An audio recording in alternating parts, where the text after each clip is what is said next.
So this is Miss Acosta. Okay, so we'll start with, how long have you been an ESL/bilingual teacher? So I've been teaching for 6 years, but one of those years I was like a student teacher, so I'd say a total of 6. Okay, what grade do you currently teach? So currently I teach 5th grade reading and writing. What grades have you taught? I've taught 4th grade for 3 years, and 5th grade for the rest.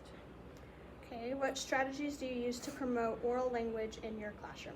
So usually when I begin my lesson, I try to build some background knowledge over whatever reading we're going to do that day, and I try to point to the text and let them know. If I have English language learners in that particular class, I try to point to specific words that I feel that would maybe give them some trouble and give some explanation to them.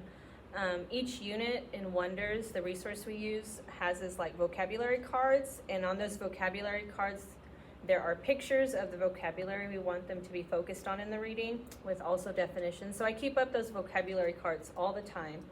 And speaking of cards, something kind of different that I started doing within the last 2 years, I have labels around my room. So where I have my clock, I'll have the word clock, and then underneath it I'll have the Spanish word, because I do have lots of Spanish speakers in my classroom. So I'll label my clock, and just like the light switch, the chair, my desk, different things that we use in our classroom daily. I use a lot of labels.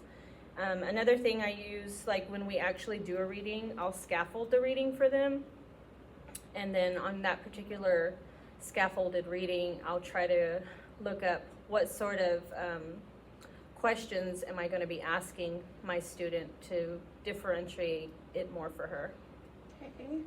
How do you, well, that basically answers that question too. How do you document and assess emergent bilinguals in your class? So that one's kind of tricky, just because, we do have standardized tests, but for my emergent bilinguals, I kind of keep a informal observation every day to try to gauge her understanding. So if after our lesson I'm looking at her and I start asking, for instance, an exit ticket, I'll ask a question.